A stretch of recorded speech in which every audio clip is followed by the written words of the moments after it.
from when all of you will deliver another historic victory for Tennessee and America, when we re-elect Republican majorities in Congress, when we send Bill Lee to the State House, and when we make Marsha Blackburn the next senator from the great state of Tennessee.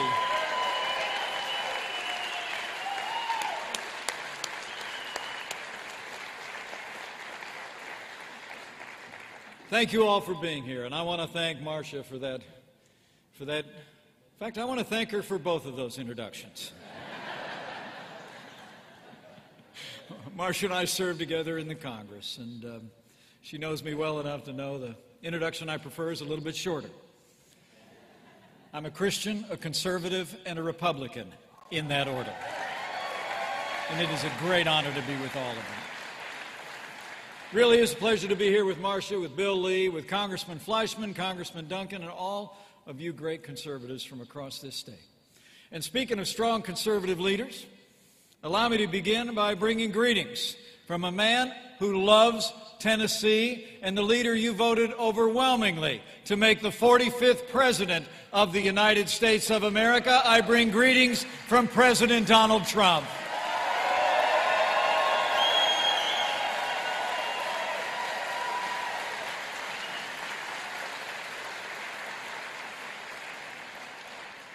You know, it really is great to be here at CPAC 365 because my time with CPAC actually began more than a decade ago.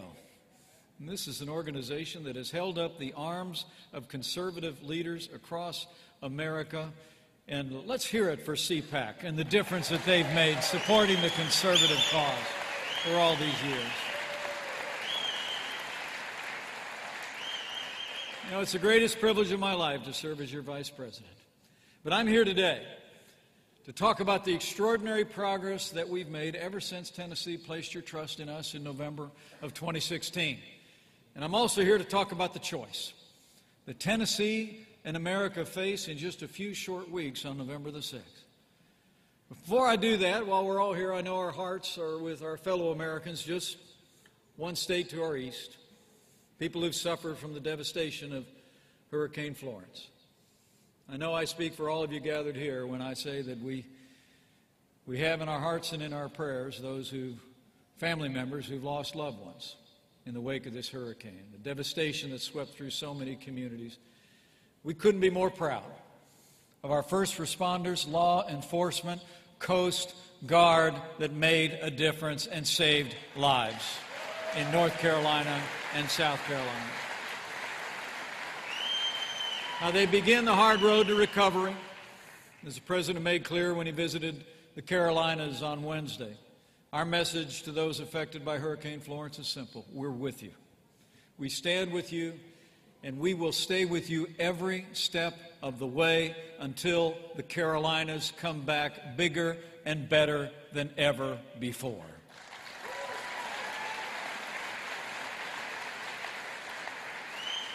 Now, the task ahead is going to be made easier because of the generosity of the American people, and we're speeding those resources to individuals and enterprises. We've already been lending a hand to people, and private organizations have been coming alongside those in need.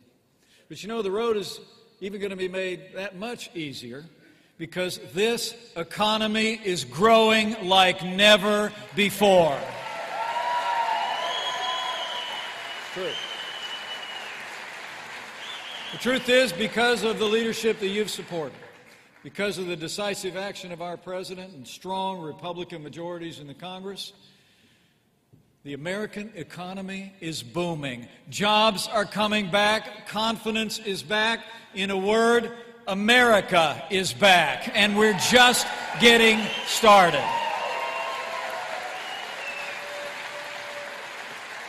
I mean, think about it. Since Election Day, job creators large and small have already created more than 4 million new jobs across the United States. Jobless claims have fallen to a low not seen in nearly 50 years, and we couldn't be more proud that we've set a new record, the lowest employment ever recorded for African Americans and Hispanic Americans. The American dream is working again for every American. It's amazing to think about it after 8 years when the strongest economy in the history of the world grew by an average of less than 2%. This administration just marked a quarter of 4.2% economic growth.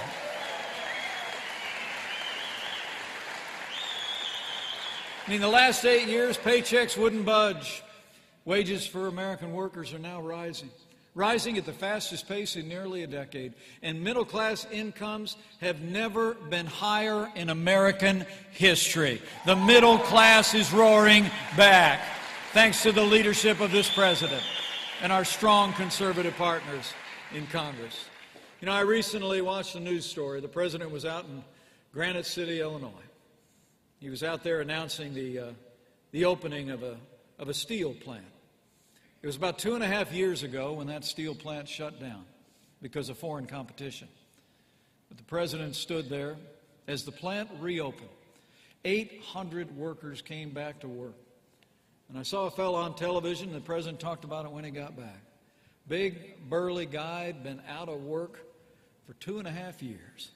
And he stood there and he said to that reporter, with tears in his eyes, that thanks to this president and conservative majorities in the Congress, he just said, "We're back." And he's right.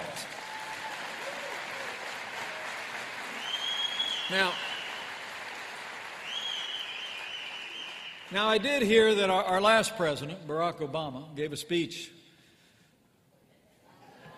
a few days ago, right? I didn't watch all of it. Neither did the president. But I actually heard in that speech that President Obama, who took credit for the economic miracle that we're witnessing all around us. Did you hear about that? I mean, he claimed it started under him, this recovery, but I don't know. I don't think anybody noticed. I mean, the truth is, it was the last administration's failed policies that resulted in the slowest economic recovery from a recession since the Second World War. But under President Trump's leadership, and with these strong partners on Capitol Hill, we have systematically dismantled the liberal legacy of the Obama years, and America's economy is turning around.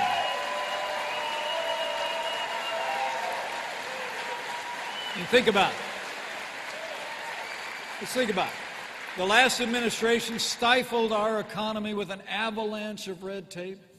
But this president and this Congress have been rolling back regulations at a record pace. In fact, President Trump has signed more bills repealing federal red tape already than any president in American history.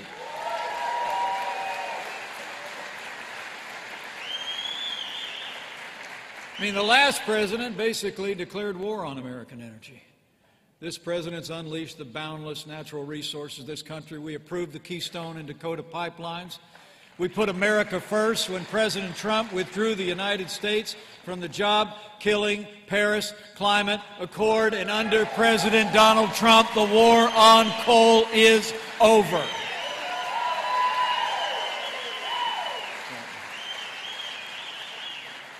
And the last administration, actually, if you can imagine this, in a struggling economy, in the wake of the 2008 recession, the last administration was actually raising taxes on the American people. Under this administration, working with great leaders like Marsha, Blackburn, and Republican majorities in the Congress, we cut taxes across the board for working families, small businesses, and family farmers.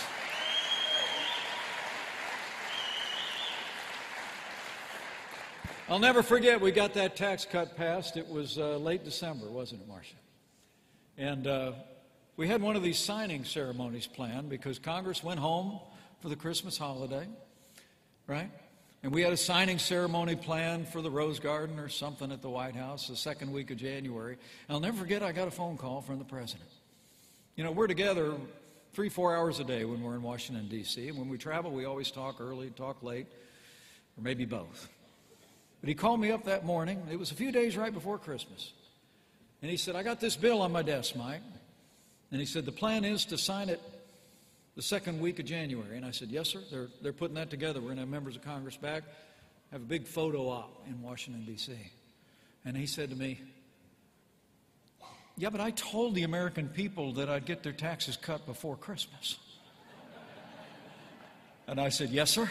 And he said, so I'll tell you what, I don't care if they come over in a couple weeks, but I'm signing this tax cut right now. And he got out his pen, and he signed the largest tax cuts and tax reform in American history.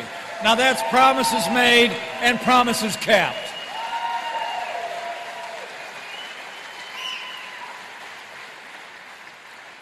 And when we cut taxes on businesses large and small and on working families, I don't know if you all noticed this here at CPAC, but we also cut out the core of Obamacare. The individual mandate is gone. It's off the books. So we're getting government out of the way of the American people. And with your strong support, these Republican majorities in Congress, we've ushered in a new era of opportunity and prosperity.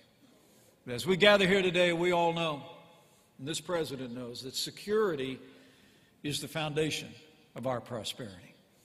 This president and this Congress have also taken decisive action to restore America's national defense.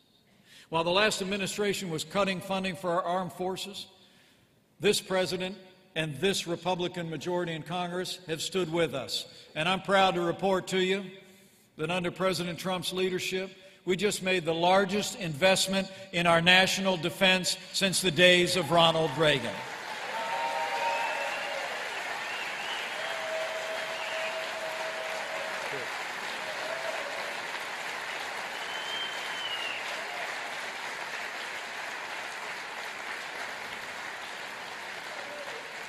I mean, under this president, we're rebuilding our military. We're restoring the arsenal of democracy. And we're once again giving our soldiers, sailors, airmen, Marines, and Coast Guard the resources and the training that they need to accomplish their mission and come home safe. And I've seen the difference firsthand. I got to tell you, as I travel around the country, I never miss an opportunity to meet with men and women wearing the uniform of the United States. I just did out at the airport when we arrived here in Tennessee. An incredible unit of airmen that was out there to greet us. But I was in an Air Force base not long ago. The commander actually told me about the disastrous effects of the budget cuts that happened under the last administration. He told me how the Air Force had to cut back on training for fighter pilots, how they had to cannibalize some of their aircraft on the tarmac to keep other airplanes in the air. I mean, literally said the most powerful military in the history of the world was actually dying for spare parts. And then he looked at me and he said, but all that's different now. The difference President Trump has made is rebuilding our military. And we're making the strongest military in the history of the world stronger still. And with that renewed American strength, we've been restoring American leadership on the world stage. Thanks to the President's leadership, our NATO allies are now contributing more to our common defense than ever before.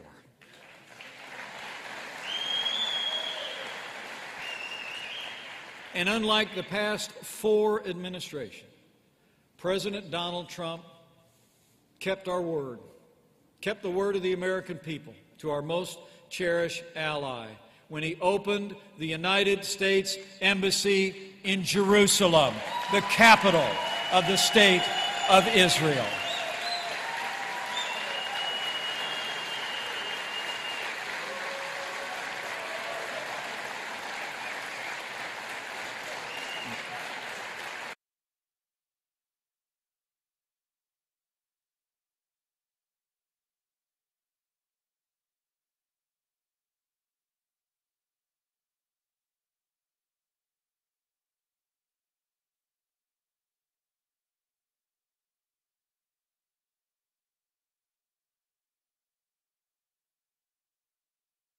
Their caliphate has crumbled, and we will soon drive ISIS from the face of the earth.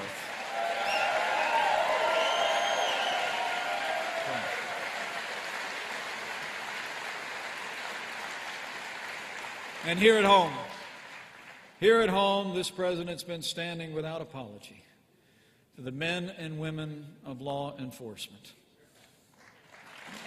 Heroes all. In fact, you know, there's quite a few members of law enforcement with us here today. Would you all mind just getting on your feet and showing all these great police officers just how grateful we are for the job they do every day protecting our families?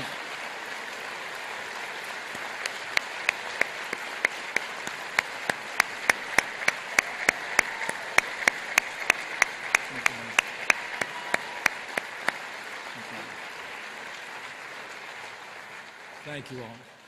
This president, from early in this administration, recognized that it's been a challenging time in law enforcement. Seems like many in the public debate in recent years have been quick to condemn men and women who serve on the thin blue line. But I'll promise you, under President Donald Trump, we will continue to make sure that all those who serve in law enforcement at every level have the resources and the respect that they earn every single day.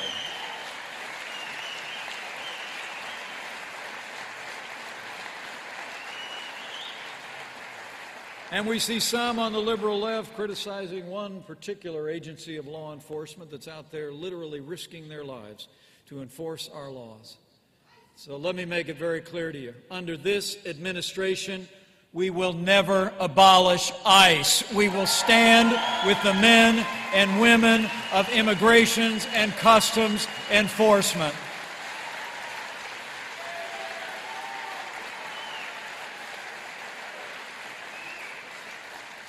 With that renewed commitment to support law and order and law enforcement, we've been securing our borders, we've been enforcing our laws.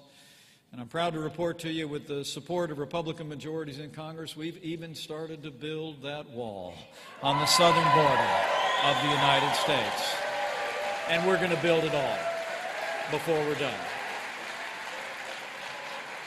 So, men and women of CPAC, it's about prosperity. It's about our security. But in this administration, it's also about preserving the ideals enshrined in the founding documents of this country. You know, I have to tell you, I couldn't be more proud and more grateful to stand with a president who stands without apology for the sanctity of human life. I mean, think about it.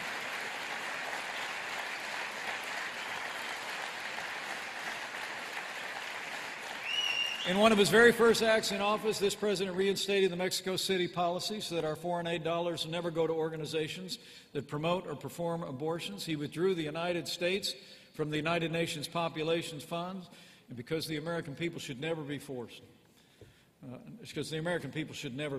to support abortion policies around the world. And our administration actually took steps with this Republican majority to give states the ability, just like Tennessee, to defund abortion providers. And it was my high honor to cast the deciding vote to defund Planned Parenthood at the state level.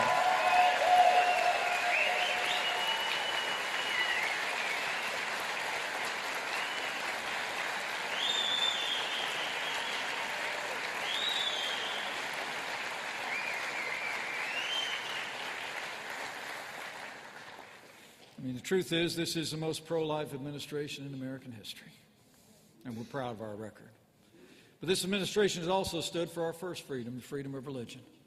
From early days in this administration, we've taken decisive action to support religious minorities around the world as never before, and we've taken action to ensure that every American can live out their beliefs in the public square, and not just Sunday morning.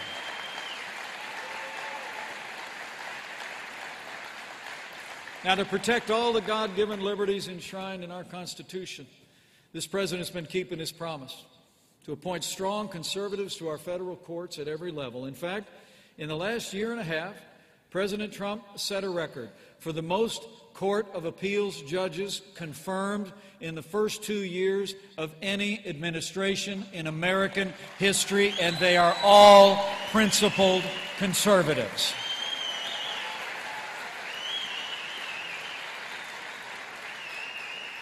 And that doesn't even include the newest Justice to the Supreme Court of the United States, Justice Neil Gorsuch, or the President's nominee for the highest court in the land, Judge Brett Kavanaugh.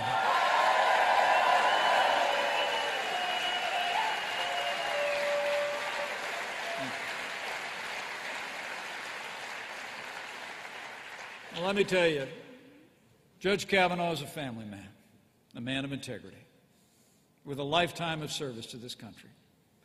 His impeccable credentials reflect a consistent conservative judicial philosophy. When he served on the D.C. Court of Appeals, he wrote more than 300 opinions that reflect a strong record of support for limited government, religious liberty, and our Second Amendment. Judge Brett Kavanaugh is a conservative who will interpret the Constitution as written and not legislate from the bench.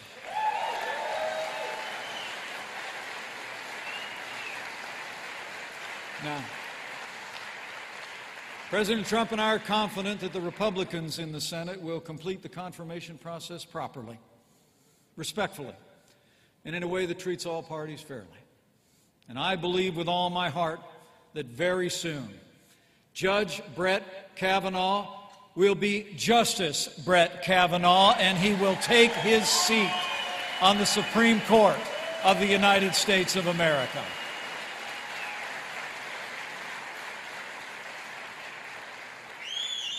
My fellow conservatives, it's an honor to be with you today at a momentous time in the life of our nation. The truth is, the choice we face in these upcoming midterm elections could not be more clear. With the support of Republican majorities in Congress, we've been delivering results for the American people. We've been keeping the promises that we made in 2016 to the people of Tennessee. But the truth is, and you can see it clearly from here in Knoxville, ever since 3 a.m. on November 9, 2016, the Democratic Party has adopted a one-word platform: resist. The truth is, the Democratic Party is blinded by opposition. It's driven them further to the left than ever before. I mean, think about it. Today's Democratic Party wants open borders to protect criminal illegal immigrants instead of the American people. And more Democrats every day announce their desire to abolish immigrations and customs enforcement. Today's Democratic Party doesn't want to cut taxes, they want to raise your taxes. They want to reverse the tax cuts that are driving economic growth for working families and businesses, because they want bigger government. And they think ultimately they can spend your money better than you can spend it for yourself. Today's Democratic Party thinks Obamacare didn't go far enough. In fact, President Obama himself now says that European-style socialist medicine is, in his words, a good new idea. I mean, I don't know if you've noticed, but the Democratic Party is actually now running avowed socialists for higher office this November. Now, I guess they think the United States of America should look more like the failing states of Europe. And that same Democratic Party wants abortion on demand, and they want the American taxpayer to pay for it. Today, this Democratic Party not only criticizes our president, our policies, and our majorities, and the principles we stand for, remarkably, their leaders increasingly criticize the American people and our country itself. I mean, last month, the governor in New York actually said that America was never that great. And last week, I heard that my predecessor, Joe Biden, said that those who stand with our administration are among the dregs of society. Now, I don't know about you, but I think that anyone who thinks they can insult the American people like that should never lead this nation again.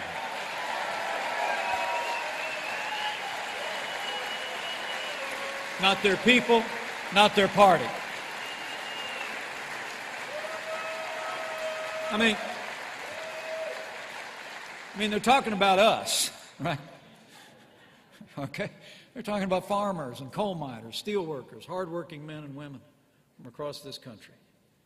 People that I see every day as I travel across this country. People I saw back on Election Day and I see out today. Moms and dads, senior citizens. People in this rising generation who believe in the principles of the American founding of limited government and free enterprise and individual liberty.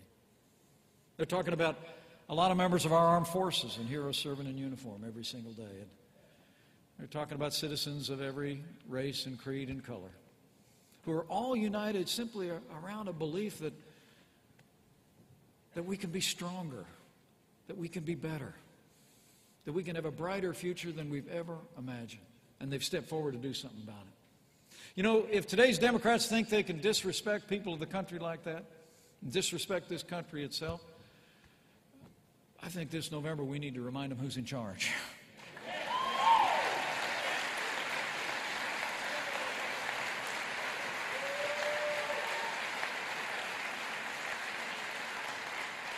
Alexander Hamilton, I guess, was one time talking to some foreign diplomat who was visiting the Congress, and the guy thought it was a little raucous down there on the floor of the Congress.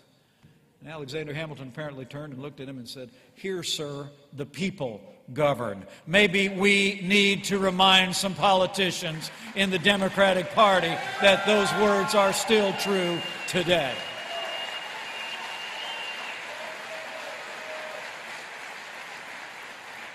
So this November, in 46 days, America faces a choice, but Tennessee faces a choice as well. A choice between liberal Phil Bredesen and a principled conservative in Congresswoman Marsha Blackburn.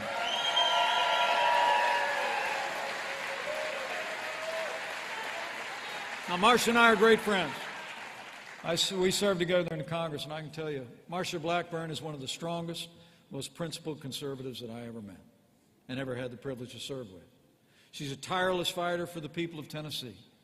In the Congress, Marsha Blackburn stood with us to enact those tax cuts and tax reforms, and she's the reason I remember that Tennessee doesn't have an income tax at all. Marsha Blackburn's been fighting for Tennessee's taxpayers all her life. The contrast is, when Phil Bredesen was your governor, Tennessee saw tax and fee hikes of nearly $1 billion. And just like Nancy Pelosi, he actually said, I'm told, that tax cuts for working families was nothing more than crumbs. Right? You know, that term showed up at a few days after the president signed that tax cut. And all these businesses across Tennessee and across America were handing out $1,000 bonuses as we went into the holidays, even before the tax cuts took effect. And Nancy Pelosi said that it was just crumbs, and Phil Bredesen used the same term. Now, let me remind you all, Karen and I come from what I'll call the Joseph A. Banks wing of the West Wing of the White House, okay? You with me on that? You think behind me? I mean, we've always lived on a budget our whole lives. Still do, okay? I mean, we had a term when our kids were little. We had a term for an extra $1,000 in my paycheck at the end of the year that we weren't expecting. Christmas. Are you with me? Let me tell you, anybody who thinks $1,000 in the pockets of working families is crumbs should never lead the American Congress and should never lead in Tennessee again.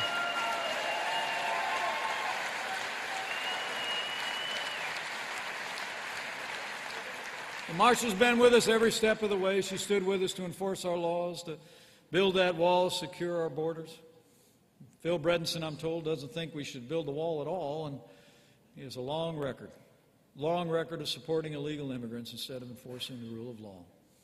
And Marsha Blackburn is an unapologetic supporter of our Second Amendment, and Marsha Blackburn is the only candidate in this race endorsed by the NRA.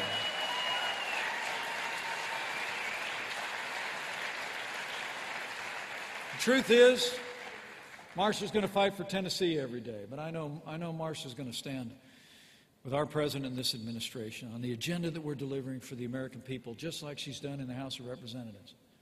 And the truth is, Phil Bredenson's first vote in the United States Senate will be to make Chuck Schumer the Senate Majority Leader. I mean, that's the truth of it. And, you know, Phil Bredenson, if he becomes your senator, will actually help the United States Senate be turned into the center of the Democrat resistance. But I know Tennessee's not going to let that happen.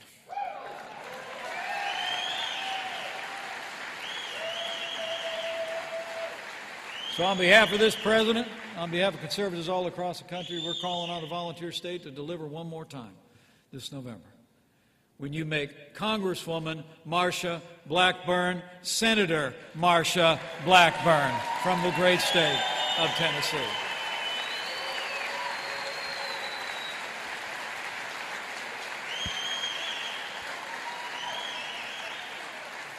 And while you're at it, we're also counting on Tennessee to elect another rock-solid conservative to lead this state as governor, a businessman who will partner with us to deliver more jobs and higher wages in the volunteer state. Tennessee needs to send Bill Lee to the governor's office come this November.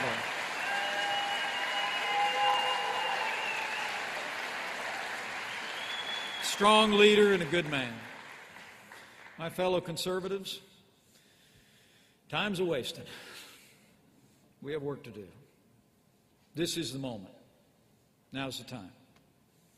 Now's the time for courage and clarity of purpose.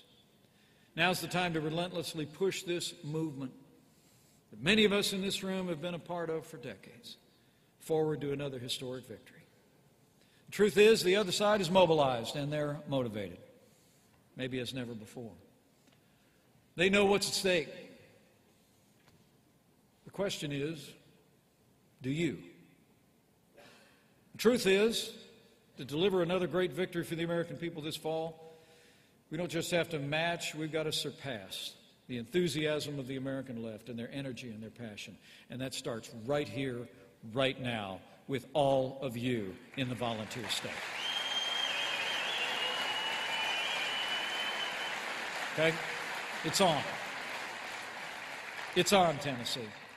So I'm going to ask you to do a couple things. First of all, this November, we will win across this country if conservatives get out to vote. As the president said last night, you got to get out for the midterms. So decide now. And remember, friends don't let friends vote alone. Bring a friend. Vote early if you can. And be ready to work on Election Day. Secondly, we're going to win if you go tell somebody. Tell somebody about these incredible candidates. Tell them about Marsha Blackburn and a principled record that she's built in the Congress of the United States and a lifetime of service. Tell her about Bill Lee. Tell her about all these other great conservatives that represent Tennessee and Washington, D.C. But also tell them about the stakes of this election. This election in Tennessee and the Senate could really be where the majority turns this year. It has profound implications for our ability to continue to move an agenda forward that's resulting in a stronger and safer and more prosperous America. I mean, I'm encouraging you just to get out and stop people at the grocery store or at your place of worship or over a backyard fence. Talk to them about the difference that this administration has made with strong Republican majorities in the House and the Senate. I mean, tell them that the government's working for them again, not the other way around, okay? Tell them that the forgotten men and women are forgotten no more. And tell them we need renewed Republican majorities in the Congress from the volunteer state. I mean, the truth is we're going to win. We're going to win this November if you just go out and tell the truth. Tell them what they're not hearing on most of their major cable television networks, right? Tell them about a growing economy. Tell them about a stronger military. Tell them about an America that's standing tall in the world again and upholding our most cherished values. The truth of the matter is We're going to have to step up, because the Democratic Party has embraced ideas out of the American left that have literally failed everywhere they've been tried, and they'll fail again if we give them a chance to be in a majority in the House or Senate. And lastly, I want to say to you, we're going to win only if enough Americans understand what's at stake. You know, history records that the first midterm election for the party that's in the White House can be challenging. In fact, that's been true for the Republican Party in every midterm election, except for 2 in the last 100 years. That's what the conventional wisdom says about midterm elections. But I think we all know what President Trump thinks of conventional wisdom. We made history in 2016, and we're going to make history in 2018 when we re-elect Republican majorities in the House and Senate.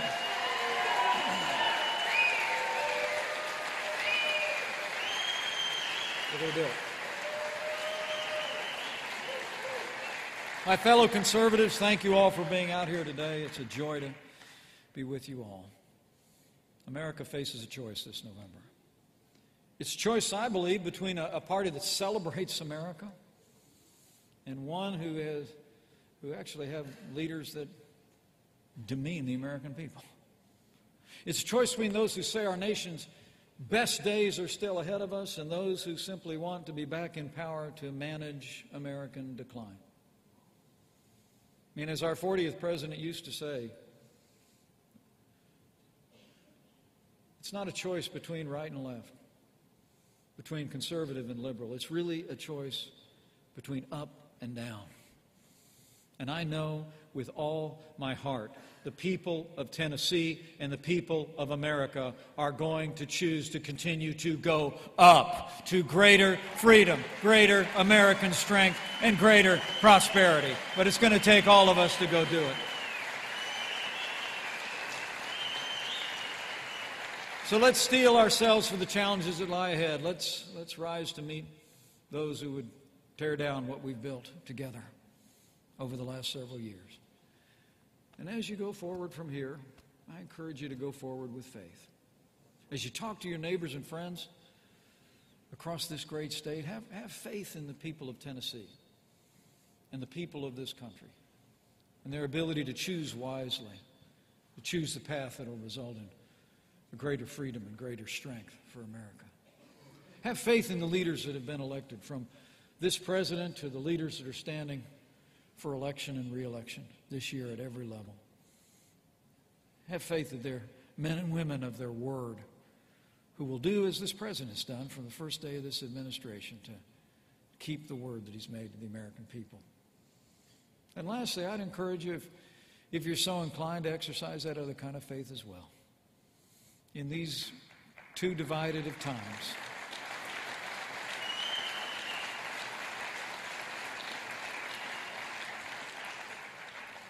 in these times of seeming too much division in these United States of America, I encourage you to bow the head and bend the knee and pray not just for these candidates or even for our cause, but just pray for America.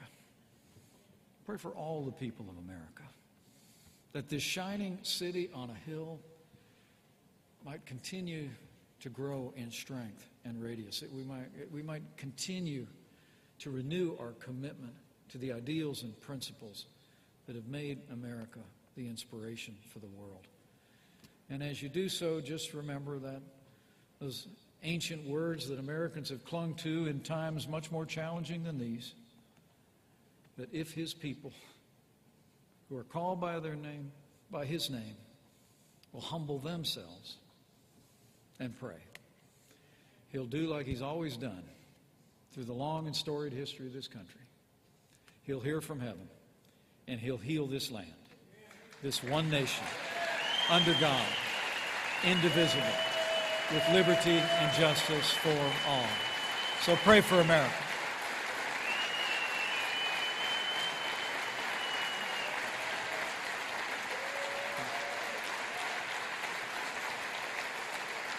Prayer matters. But time's a wasted, men and women. It's great to be at CPAC with you. Great to be here knowing all these conservatives that are CPAC 365. But I want you to leave here today encouraged. And I want you to go to work. Get behind all these great candidates. Get behind this cause. Exercise all your rights as citizens. Let your voice be heard. And remember this nation in your hearts. And I know if you do that,